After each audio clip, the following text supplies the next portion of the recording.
Hi friends, welcome to Deepika reviews. Lakshmi నివాసం upcoming ఎపిసోడ్లో ఏం జరగబోతుందో తెలుసుకోవాలనుకుంటున్నారా? అయితే ఛానల్ను సబ్స్క్రైబ్ చేసుకొని సపోర్ట్ చేయడం మర్చిపోకండి. వైకుంఠం, మన మనుషులకి జాను ఈ ఏరియాలో ఏమైనా కనిపిస్తుందేమో బాగా వెతకమని చెప్పు అని జయనందన్ చెప్తూ ఉంటే, సరే సార్ అని చెప్పి వైకుంఠం అంటాడు.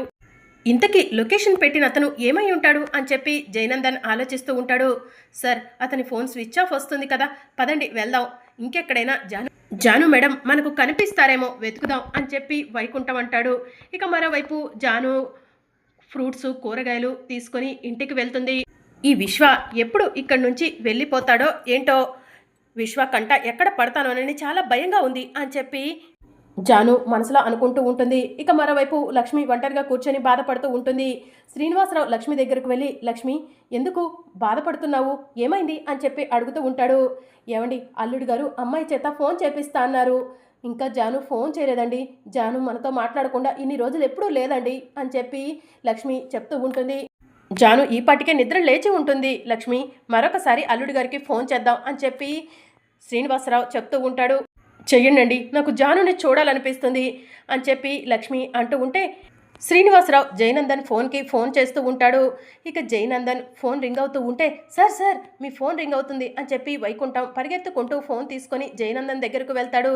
జయనందన్ ఫోన్ని చూసి విసిరి కొట్టబోతూ ఉండగా, సార్ ఫోన్ విసిరేస్తే ఎవరైనా ఈ నెంబర్కే మీకు ఫోన్ చేస్తారు సార్, జాను మేడం కనిపిస్తే అని చెప్పి వైకుంఠం అంటాడు. ఏం చేయమంటావు వైకుంఠం, వీళ్ళు పదే పదే ఫోన్ చేసి ఇరిటేట్ చేస్తున్నారు అని చెప్పి జయనందన్ అంటూ ఉంటాడు. ఎవరు సార్ అని చెప్పి వైకుంఠం అడుగుతూ ఉంటే, ఇంకెవరు జాను పేరెంట్స్ అని చెప్పి జయనందన్ చెప్తూ ఉంటాడు. ఓ మేడం వాళ్ళ పేరెంట్సా అని చెప్పి వైకుంఠం అంటూ ఉంటాడు. సార్ ముందు ఫోన్ లిఫ్ట్ చేయండి సార్, లేనిపోని అనుమానాలు వస్తాయి అని చెప్పి వైకుంఠం చెప్తూ ఉంటే జయనందన్ ఫోన్ లిఫ్ట్ చేస్తారు. హలో అల్లుడు గారు, జాను నిద్ర లేచిందా, జాను నిద్ర లేచాక ఫోన్ చేపిస్తా అన్నారు, ఇంకా ఫోన్ చేయించలేదు అని చెప్పి శ్రీనివాసరావు అడుగుతూ ఉంటాడు. మీరు మా ఇంటికి బయలుదేరండి అని చెప్పి జయనందన్ చెప్తూ ఉంటాడు. ఎందుకు బాబు అని శ్రీనివాసరావు అంటూ ఉంటే, జానుని చూస్తా అంటున్నారు కదా, చూపిస్తాను త్వరగా రండి అని చెప్పి జయనందన్ అంటూ ఉంటే, అది కాదు బాబు అని శ్రీనివాసరావు అంటూ ఉంటే ఇక జయనందన్ శ్రీనివాసరావు మాటను పట్టించుకోకుండా ఫోన్ కట్ చేస్తాడు. సార్ వాళ్ళను ఇంటికి రమ్మన్నారు, వాళ్ళు ఇంటికి వస్తే మేడం లేరని తెలిసిపోతుంది కదా సార్ అని చెప్పి వైకుంఠం అంటూ ఉంటాడు. జాను గురించి వాళ్ళకు నిజం తెలియాలనే ఇక్కడికి రమ్మన్నాను వైకుంఠం అని చెప్పి జయనందన్ చెప్తూ ఉంటాడు. ఇదేం సైకోయిజం సార్ అని చెప్పి వైకుంఠం అడుగుతూ ఉంటే, జాను ఎక్కడ ఉన్నా కూడా బయటికి రావాలంటే తన పేరెంట్స్కి జాను ఈ భూమి మీద లేదని తెలియాలి అని చెప్పి జయనందన్ చెప్తూ ఉంటాడు. వాళ్ళకు తెలిస్తే ఏమవుతుందో తెలుసా సార్, మిమ్మల్ని చావగొడతారు అని చెప్పి వైకుంఠం జయనందన్కి చెప్తూ ఉంటాడు. వాళ్ళకు ఎలా చెప్పాలో నాకు తెలుసులే వైకుంఠం అని చెప్పి జయనందన్ అంటూ ఉంటాడు. సార్ సార్ ఇంటి ముందు ఆటో ఆగింది, జాను మేడం వాళ్ళ పేరెంట్స్ వచ్చినట్టున్నారు అని చెప్పి వైకుంఠం చెప్తూ ఉంటే, వీళ్ళు ఇంత స్పీడ్గా ఉన్నారేంటి అని చెప్పి జయనందన్ మనసులో అనుకుంటూ ఉంటాడు. ఇక శ్రీనివాసరావు లక్ష్మి సంతోష్ హరీష్ వాణి అందరూ కూడా పరిగెత్తుకుంటూ జాను జాను అని చెప్పి ఇంట్లోకి వస్తూ ఉంటారు. జాను కనిపించకపోవడంతో అల్లుడు గారు అమ్మాయి ఎక్కడా అని చెప్పి లక్ష్మి శ్రీనివాసరావు అడుగుతూ ఉంటారు. ఇక జయనందన్ ఏం మాట్లాడు, మిమ్మల్ని అల్లుడు గారు అడుగుతుంది, అమ్మాయి ఎక్కడా అని శ్రీనివాసరావు అడుగుతూ ఉంటే ఇక జయనందన్ జాను ఫోటో గోడకు తగిలించుంటే ఆ ఫోటో దగ్గరకు వెళ్ళి ఫోటోని తన చేతుల్లోకి తీసుకుంటాడు. దగ్గరలో కుంకుమ ఉంటే జాను ఫోటోకి కుంకుమ పెడతాడు, దండ కూడా వేస్తూ ఉంటాడు. బాబు ఏం చేస్తున్నావు నువ్వు అని శ్రీనివాసరావు అంటూ ఉంటే ఇక జయనందన్ ఏడుస్తూ ఉంటాడు. బాబు బ్రతికున్న వాళ్ళ ఫోటోకి ఇలా దండ వేయకూడదు అని లక్ష్మి జాను ఫోటోకి ఉన్న దండను తీయబోతూ ఉండగా, ఫోటోకి దండ అలానే ఉంచండి అత్తయ్య గారు, జాను భూమి మీద లేదు చనిపోయింది అని చెప్పి జయనందన్ చెప్తూ ఉంటాడు. బాబు అలా మాట్లాడుకు, నా జానుకి ఏం కాదు అని చెప్పి లక్ష్మి ఏడుస్తూ ఉంటుంది. నేను చెప్పేది నిజం అత్తయ్య గారు, జాను చనిపోయింది అని జయనందన్ అనటంతో లక్ష్మి అక్కడికక్కడే స్పృహ కోల్పోతూ ఉంటుంది. అత్తయ్య అత్తయ్య అని చెప్పి వాణి వచ్చి లక్ష్మిని గట్టిగా పట్టుకుంటుంది. అత్తయ్య గారు కళ్ళు తెరవండి అత్తయ్య గారు అని చెప్పి జయనందన్ పిలుస్తూ ఉంటాడు. లక్ష్మి కళ్ళు తెరవకపోవడంతో, ముందు అత్తయ్య గారిని హాస్పిటల్కి తీసుకెళ్దాం పదండి అని చెప్పి జయనందన్ లక్ష్మిని తీసుకొని హాస్పిటల్కి వెళ్తూ ఉంటాడు. లక్ష్మి కళ్ళు తెరువు లక్ష్మి, కళ్ళు తెరువు లక్ష్మి అని చెప్పి శ్రీనివాసరావు పిలుస్తూ ఉంటాడు. ఇక లక్ష్మి స్పృహ కోల్పోయి ఉంటుంది. అత్తయ్య కళ్ళు తెరవండి అత్తయ్య అని చెప్పి వాణి పిలుస్తూ ఉంటుంది. అమ్మ కళ్ళు తెరువమ్మ అని చెప్పి సంతోష్ హరీష్ ఇద్దరు కూడా ఏడుస్తూ ఉంటారు. ఇక జయనందన్ లక్ష్మిని తన 2 చేతుల్లోకి ఎత్తుకొని డాక్టర్ డాక్టర్ అని పిలుచుకుంటూ లోపలికి వెళ్తూ ఉంటాడు. డాక్టర్ బయటకు వచ్చి ఏం జరిగింది అని చెప్పి అడుగుతూ ఉంటారు. నా భార్య లక్ష్మి సడన్‌గా స్పృహ కోల్పోయింది. ఒకసారి చూడండి డాక్టర్ అని చెప్పి శ్రీనివాసరావు చెప్తూ ఉంటాడు. ఐసీయూలోకి తీసుకెళ్ళండి అని చెప్పి డాక్టర్ చెప్తూ ఉంటారు. డాక్టర్ నా భార్యకు ఏం కాకూడదు అని చెప్పి శ్రీనివాసరావు ఏడుస్తూ ఉంటే ఎంత డబ్బు ఖర్చయినా పర్వాలేదు. ఆవిడకు ఏం కాకూడదు అని చెప్పి జయనందన్ చెప్తూ ఉంటాడు. ముందు పేషెంట్‌కి ఏమైందో చెక్ చేయనివ్వండి అని చెప్పి డాక్టర్ లక్ష్మి ఉన్న రూమ్‌లోకి వెళ్తారు. ఇక శ్రీనివాసరావు ఏడుస్తూ ఉంటే వాణి శ్రీనివాసరావు దగ్గరకు వెళ్ళి మావయ్య అత్తయ్యకి ఏం కాదు మీరు ఏడవకండి ధైర్యంగా ఉండండి అని చెప్పి చెప్తూ ఉంటుంది. అవునానా అమ్మకేం కాదు అని చెప్పి హరీష్ చెప్తూ ఉంటాడు. అసలు జానుకి ఏమైందండి అని వాణి జయనందన్ని అడుగుతూ ఉంటుంది. అన్ని విషయాలు తర్వాత చెప్తాను అని చెప్పి జయనందన్ అంటూ ఉంటే మాకు ఇప్పుడే నిజం తెలియాలి బాబు మా జాను చచ్చిపోవడం ఏంటి అని చెప్పి శ్రీనివాసరావు అంటూ ఉంటాడు. నేను జాను సంతోషంగా గోవా బీచ్లో ఎంజాయ్ చేస్తుంటే అలలు వచ్చి జానుని లాక్కొని వెళ్ళిపోయాయండి అని చెప్పి జయనందన్ చెప్తూ ఉంటాడు. దేవుడా నా కూతుర్ని నా నుంచి ఎందుకయ్యా దూరం చేశావు అని చెప్పి శ్రీనివాసరావు ఏడుస్తూ ఉంటాడు. మరి జాను కోసం మీరు అక్కడెక్కడ వెతకలేదా అని వాణి అడుగుతూ ఉంటుంది. జాను కోసం ఇప్పటికీ కూడా వెతికిస్తూనే ఉన్నాను. నా జాను ఎక్కడైనా బ్రతికుంటుందేమోనని ఎదురు చూస్తున్నాను అని చెప్పి జయనందన్ అంటూ ఉంటాడు. ఇక శ్రీనివాసరావు ఏడుస్తూ ఉంటే మావయ్య జానుకి ఏం కాదు జాను ఎక్కడో ఒక చోట సేఫ్గానే ఉంటుంది అని చెప్పి వాణి చెప్తూ ఉంటుంది.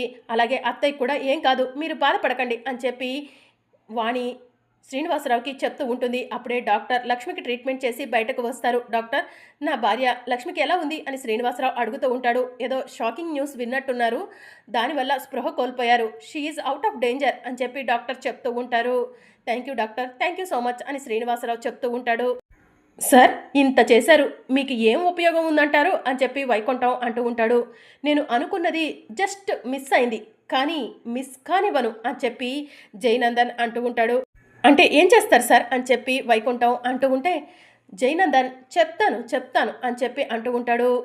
ఇంకా అప్పుడే నర్స్ దగ్గరకు వెళ్ళి పేషెంట్ తరపున బంధువులంతా కూడా రూమ్ బయట వెయిట్ చేస్తున్నారు, మీకు ఎంత డబ్బు కావాలన్నా ఇస్తాను, ముందు వాళ్ళందరినీ వెళ్ళి కారిడార్లో కూర్చోమని చెప్పు అని చెప్పి జయనందన్ చెప్తూ ఉంటాడు. నేను అలా చెప్పను అని నర్స్ చెప్తూ ఉంటే ప్లీజ్ అలా చెప్పండి, ఇదిగోండి డబ్బు అని జయనందన్ కట్ట డబ్బులు తీసి నర్స్కి చూపిస్తూ ఉంటాడు. నర్స్ ఆ డబ్బులు చూడగానే సంతోషంతో బయటికి వచ్చి సార్ పేషెంట్ రూమ్ బయట ఇంతమంది వెయిట్ చేయకూడదు, వెళ్ళి అలా కూర్చోండి అని చెప్పి నర్స్ చెప్తూ ఉంటే అవును మావయ్య అత్తయ్యకు ఎలాంటి ప్రమాదం లేదని డాక్టర్ చెప్పారు కదా, పదండి వెళ్ళి రిసెప్షన్లో కూర్చుందాం అని చెప్పి వాణి చెప్తూ ఉంటుంది. ఇక అందరూ కూడా అక్కడి నుంచి వెళ్ళిపోతారు. అక్కడి నుంచి వెళ్ళిపోగానే జయనందన్ ఎవరు చూడకుండా లక్ష్మి రూమ్లోకి వెళ్తాడు. లక్ష్మికి హార్ట్ స్ట్రోక్ వచ్చి ఇంజెక్షన్ వేస్తాడు.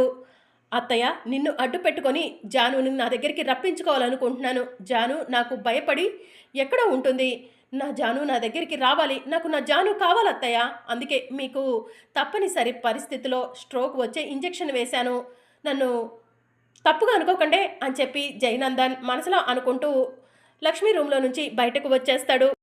ఇక కాసేపటికి లక్ష్మికి హార్ట్ స్ట్రోక్ వస్తుంది.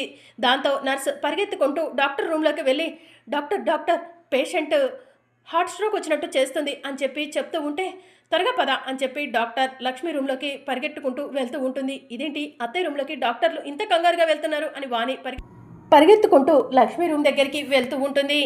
ఇక డాక్టర్లు లక్ష్మికి ఆక్సిజన్ మాస్క్ పెట్టి ఇంజెక్షన్ వేసి బయటకు వస్తారు. డాక్టర్ ఏమైంది మా అత్తయ్యకి అని వాణి అడుగుతూ ఉంటుంది.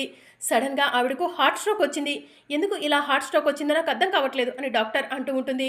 డాక్టర్ నా భార్య అని శ్రీనివాసరావు అంటూ ఉంటే మీరు టెన్షన్ పడకండి, మిమ్మల్ని చూస్తుంటే కూడా అంతంత మాత్రంగానే ఉన్నారు, మీరు ఈ టైంలో ఇంత స్ట్రెస్ తీసుకోకూడదు, మీరు కాసేపు నెమ్మదిగా కూర్చోండి, మీ భార్యకు ట్రీట్మెంట్ చేస్తున్నాం కదా, మీ అదృష్టం బాగుంటే ఎలాంటి ప్రమాదం ఉండదు అని డాక్టర్ చెప్తూ ఉంటారు. డాక్టర్ మా అత్తయ్యకు ఎలాంటి ప్రమాదం లేదా అని వాణి అడుగుతూ ఉంటుంది. నేను ఎలాంటి ప్రమాదం లేదని చెప్పలేవను, తన పరిస్థితి చాలా క్రిటికల్గా ఉంది అని చెప్పి డాక్టర్ చెప్తూ ఉంటారు. ఇంకా దాంతో శ్రీనివాసరావు ఏడుస్తూ ఉంటాడు. మావయ్య ఏడవకండి మావయ్య అత్తయ్యకి ఏం కాదు అని చెప్పి వాణి చెప్తూ ఉంటుంది.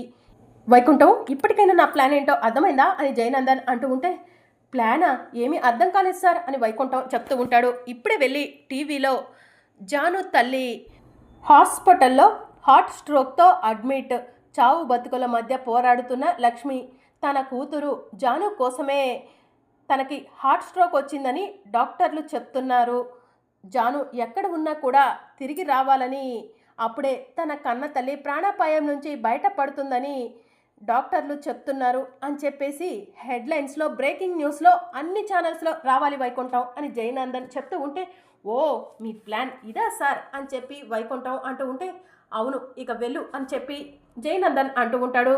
ఇక మరోవైపు బ్రేకింగ్ న్యూస్లో కాబోయే ఎమ్మెల్యే తులసి గారి కన్న తల్లికి హార్ట్ స్ట్రోక్, హాస్పిటల్లో ప్రాణాపాయంలో తులసి తల్లిగారు, డాక్టర్లు ఇప్పుడే ఆవిడ పరిస్థితి చెప్పలేమంటున్నారు అని చెప్పి చూపిస్తూ ఉంటారు.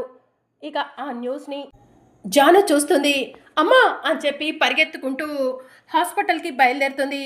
అదే న్యూస్ని తులసి కూడా చూస్తుంది. అప్పుడే సిద్ధు కిందికి వస్తూ ఉంటే, ఏమండి ఏమండి అటు చూడండి, అమ్మకు హార్ట్ స్ట్రోక్ వచ్చిందంటండి అని తులసి అంటూ ఉంటుంది. లక్ష్మక్కకు హార్ట్ స్ట్రోకా అని చెప్పి సిద్ధు అంటూ ఉంటే, ఏమండి త్వరగా పదండి హాస్పిటల్కి వెళ్దాం అని చెప్పి తులసి అంటుంది. పద తులసి అని చెప్పి సిద్ధు అంటాడు. సిద్ధు తులసి ఇద్దరు కలిసి హాస్పిటల్కు బయలుదేరతాడు. ఇప్పుడు చూడు వైకుంఠం, జాను పరిగెత్తుకుంటూ వచ్చి నాకు చిక్కుతుంది అని చెప్పి జయనందన్ అంటూ ఉంటాడు. మేడం ఎట్టి పరిస్థితిలో ఈ దుర్మార్గుడికి దొరకకూడదు అని చెప్పి వైకుంఠం మనసులో అనుకుంటూ ఉంటాడు. ఇక జయనందన్ హాస్పిటల్ డోర్ వైపు జాను ఎప్పుడు వస్తుందా అని ఎదురు చూస్తూ ఉంటాడు. ఇక అదే సమయంలో జాను ఆటో దిగుతూ ఉంటుంది. ఇక పరిగెత్తుకుంటూ డోర్ దగ్గరకు రాగానే జయనందన్ కనిపిస్తాడు.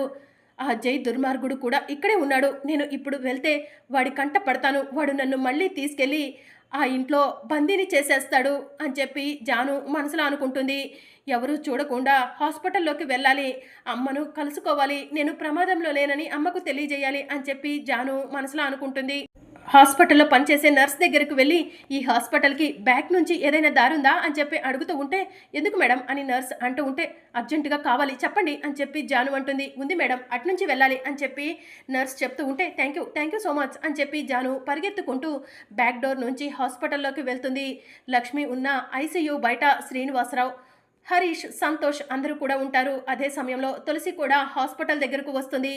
శ్రీనివాసరావు ఏడుస్తూ ఉంటే, నాన్న ఏడవకండి నాన్న, అమ్మకేం కాదు అని చెప్పి తులసి ధైర్యం చెప్తూ ఉంటుంది.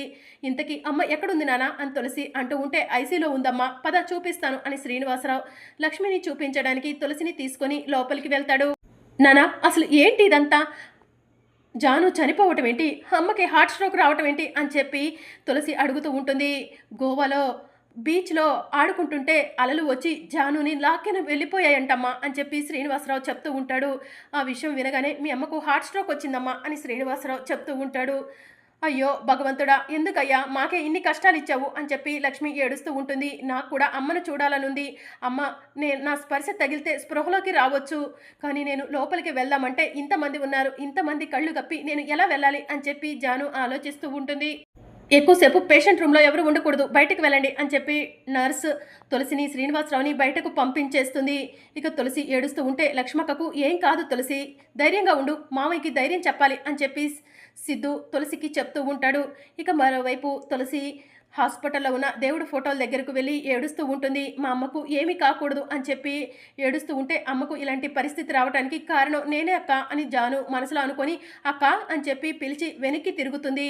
తులసి వెనక్కి తిరిగి చూసేసరికి ఎవరు అని చెప్పి తులసి అడుగుతూ ఉంటే, నేనేనక్క, నీ చెల్లెలు జానుని అని చెప్పి జాను తులసి వైపు తిరుగుతుంది. జాను నువ్వు బ్రతికే ఉన్నావా, నువ్వు చనిపోయావని అమ్మకు హార్ట్ స్ట్రోక్ వచ్చిందే, అసలు చచ్చిపోయినట్టు ఎందుకే ఇంత నాటకం ఆడుతున్నావు, అసలు ఈ గెటప్ ఏంటి అని చెప్పి తులసి అడుగుతూ ఉంటే, జాను జరిగిందంతా కూడా తులసికి చెప్తూ ఉంటుంది.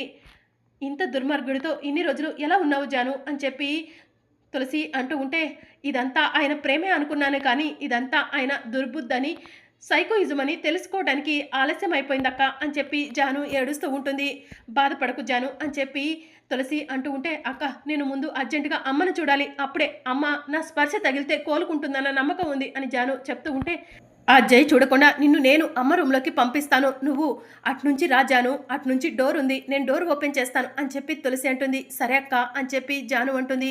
ఇక తులసి లక్ష్మి రూమ్లోకి వెళ్ళి వెనక డోర్ ఓపెన్ చేయగానే జాను లోపలికి వస్తుంది. జాను నువ్వు అమ్మ దగ్గర ఉండు, నేను బయట నుంచి ఎవరైనా వస్తారేమో చూస్తాను అని చెప్పి తులసి అంటూ ఉంటుంది. ఇక జాను లక్ష్మి చేతిని పట్టుకొని అమ్మా కళ్ళు తెరువమ్మా, నేనమ్మా నీ జానును వచ్చేసానమ్మా, నాకు ఏం కాలేదమ్మా అని చెప్పి ఏడుస్తూ ఉంటుంది. అప్పుడే లక్ష్మి చేతులు కదిలిస్తూ ఉంటుంది. అమ్మా అమ్మా కళ్ళు తెరువమ్మా, నువ్వు చేతులు కదిలిస్తున్నావమ్మా, నా స్పర్శ తగలగానే నీకు స్పృహ వస్తుందమ్మా అని చెప్పి జాను ఏడుస్తూ ఉంటే లక్ష్మి మెల్లగా కళ్ళు తెరుస్తుంది. అమ్మా నాకు ఏం కాలేదమ్మా, నేను బ్రతికే ఉన్నాను. ఆ జై ఒక దుర్మార్గుడు, వాడికి దూరంగా ఉండాలని నేను ఇలా ఉన్నాను. ప్లీజ్ అమ్మా నువ్వు నా గురించి బెంగ పెట్టుకోకు. నీకు ఆరోగ్యం కుదుట పడ్డ తర్వాత మళ్ళీ నిన్ను వచ్చి కలుస్తాను. నేను ఎక్కువ సమయం ఇక్కడ ఉండటం కరెక్ట్ కాదు. నేను తొందరగా ఇక్కడి నుంచి వెళ్ళిపోవాలమ్మా అని చెప్పి జాను స్పృహలోకి వచ్చిన లక్ష్మికి చెప్పి అక్కడి నుంచి వెళ్ళిపోతూ ఉంటుంది.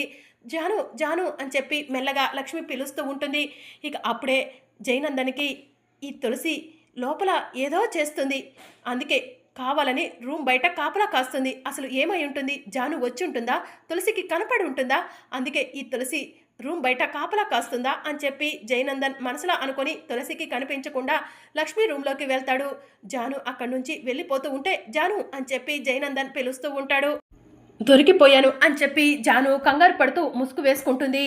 ఒకసారి నీ ఫేస్ మీదన్న ముసుగు తొలగించు అని చెప్పి జయనందన్ అంటూ ఉంటే జాను ముసుగు తొలగించకుండా అక్కడి నుంచి పారిపోబోతూ ఉండగా జయనందన్ జాను చేతిని గట్టిగా పట్టుకుంటాడు. ఇక దాంతో జాను సడన్గా వెనక్కి తిరిగేస్తుంది. జాను జాను అని చెప్పి జయనందన్ జాను బుగ్గలపై చెయ్యి వేసి నువ్వు బ్రతికే ఉన్నావని నాకు తెలుసు జాను అని చెప్పి అంటూ ఉంటాడు. మరి అప్కమింగ్ ఎపిసోడ్లో ఏం జరగనుందో తెలుసుకోవాలనుకుంటున్నారా? అయితే ఛానల్ను సబ్స్క్రైబ్ చేసుకోండి.